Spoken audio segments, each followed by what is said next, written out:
from being really slippery in these fights. And again, mid-game has been a little bit of their issue with how they set up objectives and how they're actually able to approach. Monkey half a level down on his opponent. Paze now has the killer instinct. And the Scout, you can still cut this across. Let's watch Karis now. He's got that Rakan ultimate, Ezreal ultimate coming through. It's going to not do much to Cube. Flash burn as Vampire went in, and now they're going to turn on him. He's going to flash away. Backside of the fight. Paze is forced off a little bit, but Cube and Monkey in a 2v2 over on the side. We saw the Rakan ultimate, but they go all in on Monkey.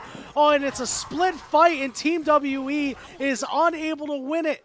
Come together and coalesce in those fights. That is a fight that, as you said, should be overtly winning for Team WE. And they're just not able to get the job done. Now Monkey has to solo ult Shun here. They're going to try to turn it all around on him, but a good ultimate knocks him all away. And a great Reaver's Wall means that the bot lane of Team WE are completely cut off. Well, Paze gets another kill. Now it's going to be Grubs. Karis will be unused. We see double teleports coming in.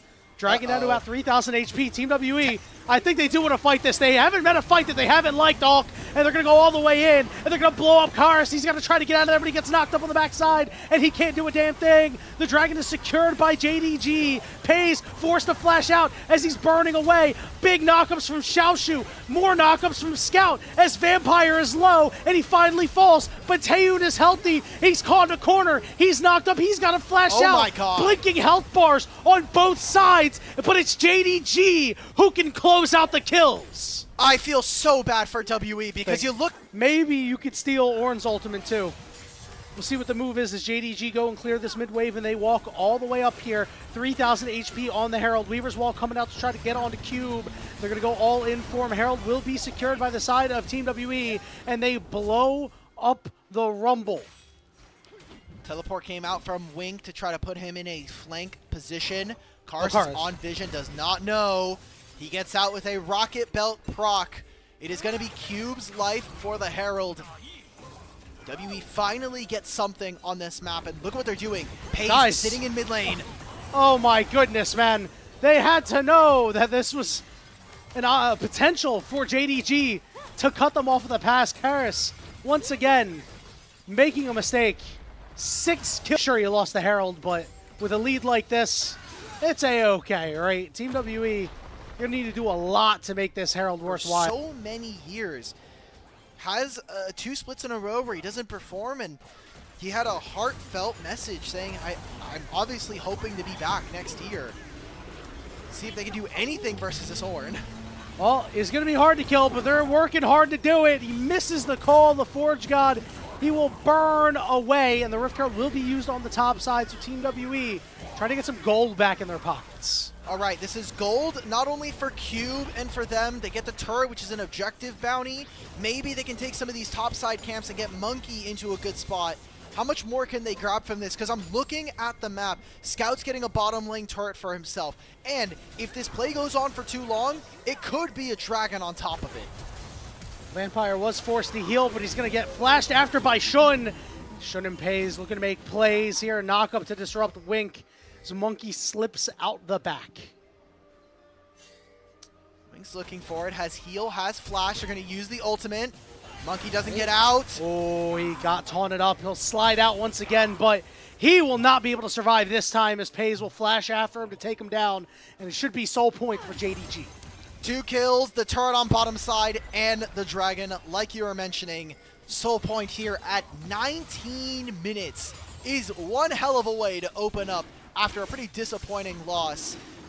It sucks because W can get it back. We can see a second contender come out of the LPL.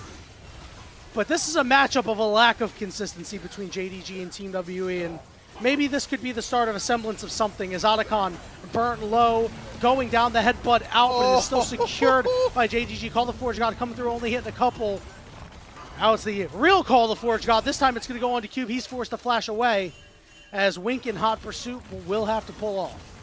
That was very dicey. I saw an Ezreal Cube come right now. Scout and Paze are getting closer to those third items, and for WE, the gold is just really stretched right now. Cube's gonna die, and they'll even grab themselves another turret here with demolished procs from Xiaoshu. I just think that some of the matchups that we had drafted for ourselves obviously did not go the way that we thought they would. In early game level 1, put Karis at a disadvantage, and it just has not looked good since. Yeah, bad from the start, bad in the mid game, bad now. 35 seconds until Ocean Soul for JDG. Scout's going to come through with the Weaver's Wall, but it only cuts off his buddy Wink. Wink's got to flash over the wall to get over to the boys and keep Shun alive. Knock him down onto the Wukong as they're going to turn all the way onto Vampire. And going way deep is Pays. He's got to flash out, but he did enough damage to get these guys low. And now they're going to look for Taeyun. Taeyun's going to be able to shift over the wall. And JDG will not be able to chase him, but they win another fight. They go through mid-wave. They can grab themselves the soul after they push this. Jingdong Gaming, though, incredibly dominant here in game number 1. An aggressive look for sure, but they have enough gold in their back pockets. I'm sure they're feeling very confident about their spot here in game number 1 of this series. And that'll be Ocean Soul, and that should be lights out for Team WE. Yeah, there's just no way that Team WE's comp has the damage to play into that. Even if they get their perfect fight, it's just not enough burst, really. Unless you find it all into Pays, but even then, it will be a struggle. Vampire teleports up top and has teleported right into JDG. Well, hey, the teleports up top might be ball up top too. Goodbye, Vampire. He's gone. Baron's going to start in 8 seconds, and they've got an Kaisa with a... These wins come from playoffs of Split 2, where they were able to find victories against top Esports and JDG. Yeah, the fact that their playoff record overall was 2-2 against these teams, 6 wins, 9 losses in individual games, doesn't sound great on paper. For this team going into game 2, I don't know, but for JDG, this is a hard game to rate because of how well it's gone for them and some of the mistakes from their opponents. Yeah, I mean, good on them for taking advantage of these mistakes, but it's not like they created too many opportunities for themselves. The opportunities came, they took advantage. Sick, really good stuff, but we need to still see more from JDG. What we will see is them closing out the game here as they've taken out the top inhibitor turret. They'll move it over into mid. They'll take out that inhibitor as well as that top inhibitor that also went down. It looks like they'll go for the clinical finish here. To stand on. Nah, bro, Masterwork, Phantom Dancer, FF. Just it's over. What is going to be over is this final fight. Karis is going to flash over the Weaver's Wall. The final inhibitor will fall as the minions pour into the base. Vampire taken below half HP. He's going to go in, try to knock Wink into the rest of his team, but that means they're all taunted and charmed. Oh, this is a disaster. They're going to move on to Cube. Big double knockup coming through. Cube has got to go golden under his turrets. Stolen Call the Forge God does a lot of work, and the health bars might be a little low for JDG, but it is too little, too late. Pays in the face of everybody on Team WE, forcing them into the fountain. The final Nexus turret will fall, and JDG, a dominating Game 1 win. A rather clinical...